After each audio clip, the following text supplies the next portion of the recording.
الحمد لله وكفى وسلام على عباده الذين اصطفى أما بعد فأعوذ بالله من الشيطان الرجيم بسم الله الرحمن الرحيم محمد رسول الله والذين معه وشداء على الكفار رحماء بينهم تراهم ركعا سجدا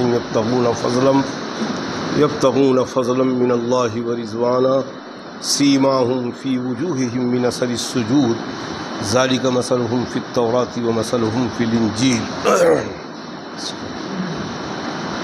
سامعین کرام، السلام علیکم ورحمۃ اللہ وبرکاتہ۔ خلفائے راشدین کا بیان چل رہا ہے، جس میں بیان چل رہا ہے حضرت علی رضی اللہ تعالیٰ عنہ کا۔ پچھلے جمعہ میں جناب رسول اللہ صلی اللہ علیہ وسلم کا ایک قول من کنت مولا فعلی المولا، اس حدیث کے بارے میں کچھ باتیں آپ کے سامنے پیش کی گئی۔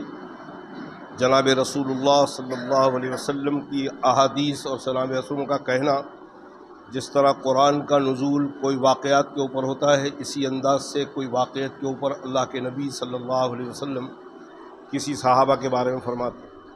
حضرت عمر اور حضرت فاروق ابوبکر صدیق میں کچھ ناچارگی پیدا ہو گئی۔ حضرت عمر نے ابوبکر صدیق کو کچھ سخت الفاظ کہے۔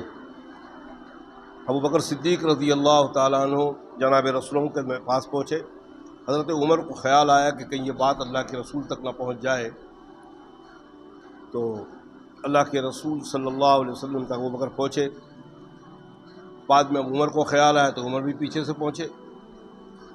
بہرحال جناب رسول نے فرمایا کہ عمر، تم نے ابوبکر کے ساتھ یہ معاملہ کیا، اور ایک جملہ کہا حضور اکرم کہ ابو بکر کا میرے ساتھ کیا تعلق ہے، اس تعلق کی بنیاد کا بھی خیال نہیں رکھتے تم؟ میں ابو بکر کو کتنا چاہتا ہوں اس بات کا بھی خیال نہیں رکھتے تم؟ یہ اللہ کے رسول صلی اللہ علیہ وسلم ایک موقع پہ ابو بکر کے بارے میں یہ الفاظ کہے۔ بالکل یہی انداز ہے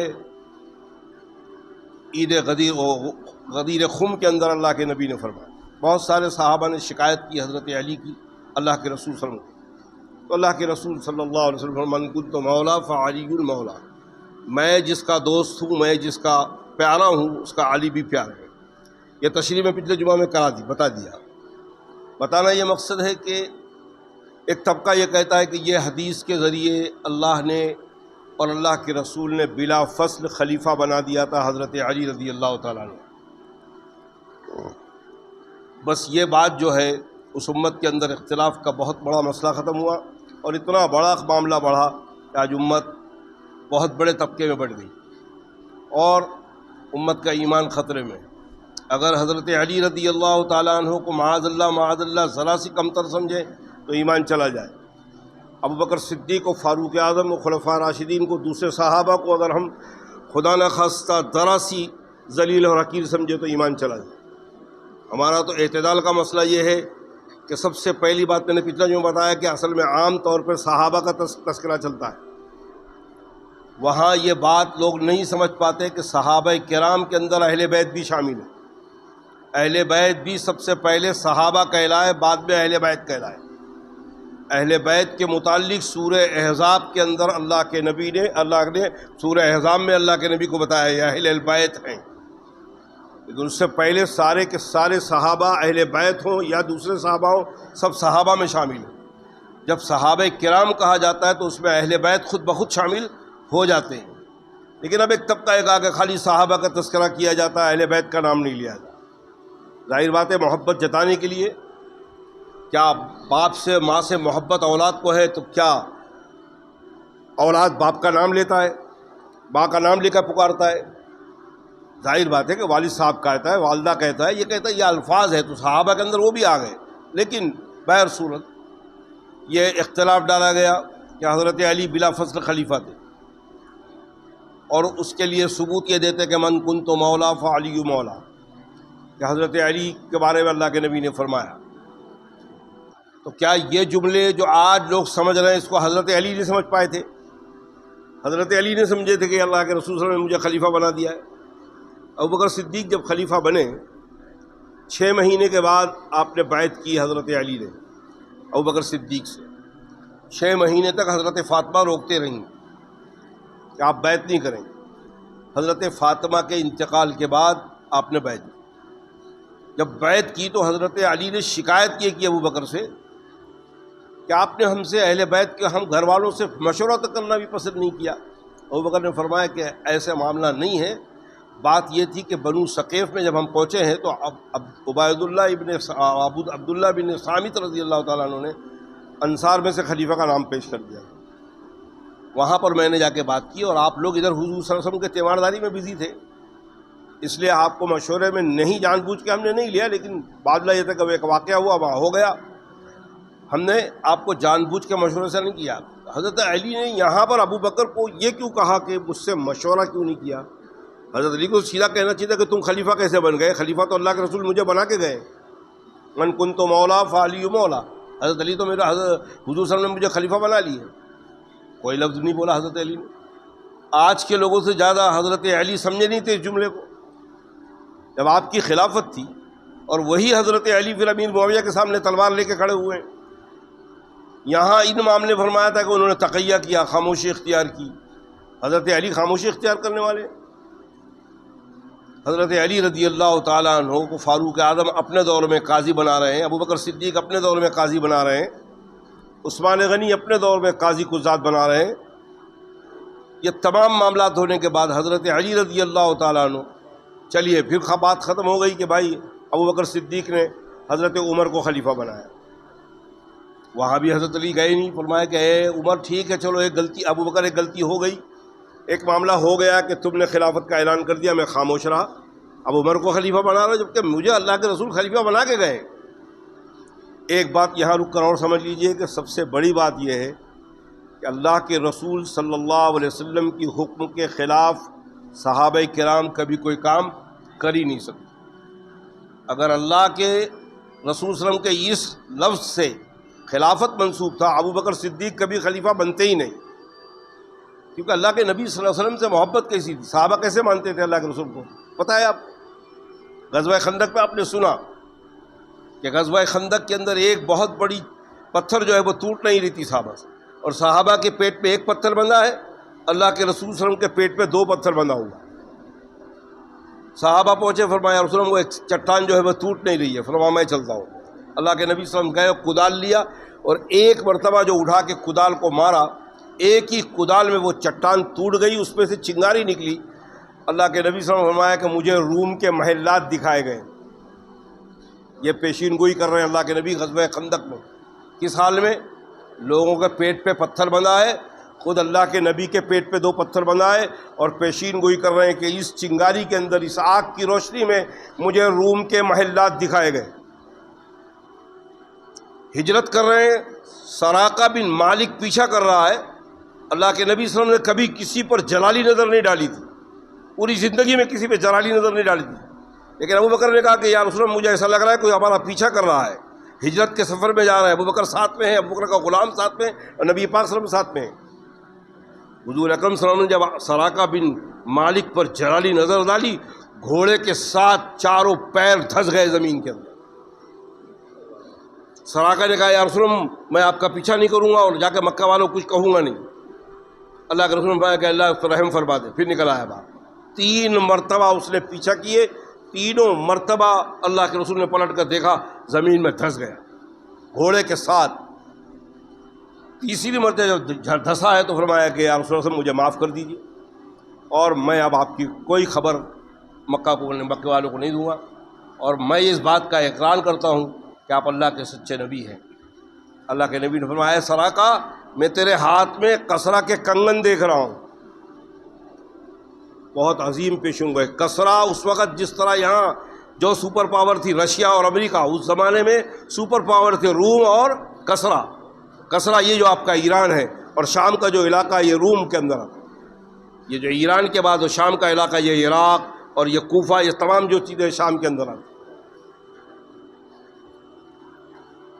اللہ کے رسول خود مکہ سے جا رہے ہیں، کفار مکہ نکالے ہیں، آپ خود سے مرضی سے نہیں گئے، ہجرت کر رہے ہیں، سفر میں ہیں، کھانے کا ٹھکانہ نہیں ہے، ابھی جا کے معبد کے گھر رکیں گے، وہ کچھ دودھ دے گی پینے کے لیے، لیکن اللہ کے رسول سراقہ کو فرما رہے ہیں کہ میں تیرے ہاتھ میں کسرا کا کنگن دیکھ رہا ہوں۔ صحابہ کا ایمان اللہ کے نبی پہ کیسا تھا پتہ ہے؟ جب غزوہ خندق میں جب یہ جملہ کہا، کسی صحابی نے پلٹ کر یہ نہیں کہا، وہ ہمارے جیسے نہیں تھے کہ اللہ کے رسول یہاں تو پیٹ پہ پتھر بنائے، آپ کے پیٹ پہ دو دو پتھر بنائے، اور آپ روم کے محلات کی خوشبو بنائے، کہاں ہیں اس وقت؟ تو ہم خندق کھود رہے ہیں اور کافر حملہ کر رہے ہیں۔ اللہ کے رسول صلی اللہ علیہ وسلم کے الفاظ کو صحابہ کرام خوشی سے قبول فرمائے کہ صدقتا یا رسول اللہ، بالکل آپ صحیح فرما رہے ہیں۔ اللہ نے دونوں روم اور کسرا دونوں فاروق اعظم کے ہاتھ میں فتح فرمایا، اور جب فاروق اعظم کے ہاتھ میں کسرا جب فتح ہوا، مال غنیمت آیا، تو مال غنیمت آنے کے بعد فاروق اعظم نے اس کو دیکھا تو وہ کنگن دکھ نہیں رہا، کسرا کا کنگن نہیں دکھ رہا تھا۔ لوگوں سے پوچھا کہ اس میں کسرا کا کنگن کدھر ہے؟ فرمایا مال غنیمت یہی ہے، اس پہ کچھ ملا نہیں ہے، میں کسرا کنگن ڈھونڈو۔ بہرحال ڈھونڈا گیا، ایک آدمی کے پاس رومال میں لپیٹ کے اس نے رکھا تھا، فرمایا کہ امیر المومنین فلاں جگہ پر یہ رومال کا ٹکڑا پڑا تھا، میں اٹھا کے لے آیا، اس کے اندر کیا ہے مجھے پتہ نہیں ہے۔ فاروق اعظم نے جب کھول کے دیکھا تو وہ کسرا کا کنگن تھا۔ فرمایا سراقہ کو بلاؤ۔ سراقہ بوڑھے تھے، بیمار تھے، بستر پہ تھے، بلایا گیا اور سراقہ کے دونوں ہاتھ میں کنگن ڈالا فاروق اعظم نے۔ فرمایا سراقہ یہ کنگن ڈالو تاکہ قیامت تک آنے والے لوگ اس بات کا یقین کرے کہ میرا رسول کتنا سچا تھا، کتنا سچا تھا میرا رسول، کہ کب پیشین گوئی کی اور کسرا کا کنگن۔ اب سراقہ حضور صلی اللہ علیہ وسلم کی وفات ہو چکی، ابو بکر کی خلافت گئی، عمر کی خلافت ہے، کسرا کا کنگن سراقہ کو پہنایا جا رہا۔ اس طرح ایمان ہمارا بھی جب تک اللہ کے نبی کے ساتھ نہیں ہوگا، ہم بھی مسلمان نہیں کہلائیں۔ بات ہمارے سمجھ میں آئے نہ آئے، اللہ کے رسول نے فرمایا ہے، بس بات ختم ہو گئی۔ یہ صحابہ کا کمال تھا۔ اور آپ دیکھ رہے ہیں ہجرت کے دور میں امانتیں، کفار مکہ کی امانتیں حضرت علی کو دے رہے ہیں کہ علی تم میرے بستر پر سو جاؤ، اور یہ امانتیں مکہ کو لوگوں کو دے کر میرے پاس مدینہ واپس آ کے مل لینا۔ اس وقت ابو امانت کیا تھی؟ درہم، کپڑے، چاندی، سونے، یہی مکے کے لوگوں کی امانت تھی اللہ کے رسول کے پاس۔ کس کو بستر پہ سلایا؟ مکے کے سب سے بڑے بہادر، شیر خدا لقب ہے حضرت علی کا، اسد اللہ لقب ہے حضرت علی کا، کیونکہ امانت دے رہے ہیں، کوئی معمولی چیز نہیں ہے۔ امانت داروں کو کون پہنچائے گا؟ اللہ کے نبی جانتے تھے کہ یہ سوائے علی کا کسی کا کام نہیں ہے۔ علی کو اگر کوئی امانت کھینچنے کی کوشش کرے گا، علی اس سے پورا مقابلہ کر سکتے ہیں۔ اتنے بہادر کو اپنے بستر پہ سلایا۔ آپ ذرا یہاں غور کریے، اپنے بستر پر بہادر کو سلا رہے ہیں اور اپنے مسلح پہ ابو بکر کو کھڑا کر رہے ہیں۔ کتنا بہادر ہوگا ابو بکر؟ بستر کی ویلیو، اللہ کے نبی کی بستر کی ویلیو سے بہت بہت بہت اہم ویلیو ہے مسلح کی، جہاں پہ کھڑے رہ کر آپ نماز پڑھاتے ہیں، وہاں ابو بکر کو کھڑا کر رہے ہیں۔ کتنے بہادر تھے۔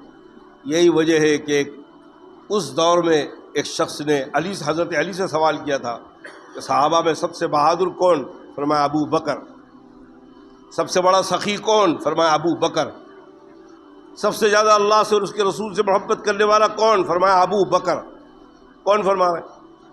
حضرت علی فرما رہے۔ کیونکہ صحابہ جانتے تھے، اور اللہ کے رسول کے الفاظ کیا ہے اللہ کے ابو بکر کے بارے میں؟ اگر اللہ کے بعد میں کسی کو خلیل بناتا، خلیل کے معنی دوست، رشتہ داری سے بہت زیادہ اہم ہوتا ہے دوست۔ اللہ کے نبی نے فرمایا جس کو ایک نیک دوست، ایک نیک بیوی اور ایک دو خاص نیک دوست مل جائے، وہ بہت کامیاب آدمی ہے۔ اللہ کے نبی نے فرمایا اللہ کے بعد اگر میں کسی کو دوست بناتا تو وہ میں ابو بکر کو بناتا، لیکن میں نے اللہ کو دوست بنا لیا۔ ابو بکر اور میری امت اور نبی کا رشتہ ہے۔ اور ایک جگہ فرمایا کہ سارے لوگوں نے جن لوگوں نے مجھ پر احسان کیا ہے، اس میں حضرت علی بھی شامل ہیں۔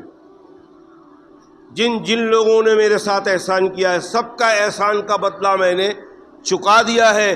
ابو بکر کا احسان کا بدلہ میں نہیں چکا سکا، ابو بکر کا احسان کا بدلہ اللہ چکائے۔ یہ مقام ہے ابو بکر۔ اللہ کے بندو، مقام اللہ عطا فرماتے ہیں، ہم اور آپ کے حق میں نہیں ہے ہم کسی کو مقام دے دیں۔ اللہ ابو بکر کو چن لیں، ہم اس کے بدلے عمر کو چن لیں، حضرت علی کو چن لیں، ہمیں کوئی حق نہیں۔ سب سے پہلی بات یہ ہے کہ ہمیں پیدا کس نے کیا؟ اللہ نے۔ اسی لیے فرمایا الا لہ الخلق والامر، ایک اللہ کی پیدائش خلق بنایا، اور ایک امر ہے، امر وہ ہے جو اللہ نے آسمان سے بھیجا ہے۔ آپ کی روح بھی امر ہے، کل الروح من امر ربی، یہ اللہ کا ایک حکم ہے جو میں نے روح ڈال دیا ہے۔ اصل انسان وہ روح ہے، اسی روح سے آپ سمجھتے ہیں ایمان کیا ہے، اسی روح سے آپ کو سمجھ میں آتا ہے محمد صلی اللہ علیہ وسلم کیا ہے، اسی روح سے سمجھ میں آتا ہے اللہ رب العالمین کیا ہے۔ تو اللہ رب العالمین نے بنایا، مردوں کو بنایا، عورتوں کو بنایا، دونوں انسان ہیں۔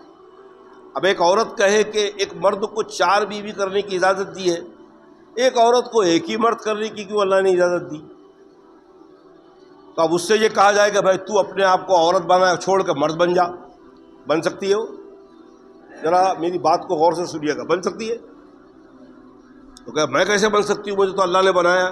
جب اللہ نے تجھے عورت بنایا ہے تو اللہ کے حکم کی تعمیل بھی تجھے کرنا ہے۔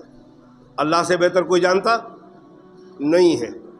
امام حنیفہ رحمۃ اللہ علیہ کی لڑکی تھی 12 سال یا 13 سال کی، 4 یہودی عورتیں آئیں امام حنیفہ کے پاس اور سوال کیا امام حنیفہ سے کہ اسلام کہتا ہے کہ برابری کا درجہ دیتا ہے، تو اسلام نے عورتوں کے ساتھ ظلم کیا، برابری کا درجہ کدھر دیا ہے؟ ایک مرد کو 4 عورت کرنے کا حکم دیا ہے، ایک عورت کو ایک ہی مرد کرنے کا حکم دیا۔ برابری تو جب ہوتی کہ جب ایک مرد کو 4 عورت کرنے کا حکم دیا تو ایک عورت کو بھی 4 مرد کرنے کا حکم دیتا۔ حضرت امام حنیفہ فرمایا کہ کل آؤ انشاءاللہ میں کل تم کو جواب دوں۔ گھر آئے، پڑھائی کیا، لیکن کوئی سوال کا جواب 3 دن ہو گیا۔ فرمایا بھائی ابھی کوئی خیال میں بات آئی نہیں ہے، کل آؤ پھر۔ تیسرے دن جب گھر پہنچے عشاء کی نماز کے بعد، تو ہوتا ہے نا بچے جب ماں باپ جاتے ہیں تو بچے غور کے جاتے ہیں ابا آئے ہیں، یہ لڑکیاں حضرت امام حنیفہ کا کندھے پہ اچک کے کندھے پہ گئی، دیکھا تو چہرہ کچھ تھوڑا غمگین ہے حضرت امام حنیفہ کا۔ ابا جان خیریت ہے؟ تو کہا نہیں بیٹا، 3 یہودی عورتیں آئی تھیں، ان لوگوں نے سوال کیا، 3 دن ہو گیا ابھی تک ان کے سوال کا کوئی جواب دماغ میں۔ کتنے ذہین تھے، میں نے آپ کو پچھلے جمعہ میں ان کی ذہانت بتائی، لیکن یہ ساری ذہانت، یہ سارا کمال اللہ کا دیا ہوا۔ اللہ چاہیں تو اس وقت اتنا ذہین بنا دیں، اب اللہ چاہ رہے 3 دن تک سوال کا جواب نہیں آتا۔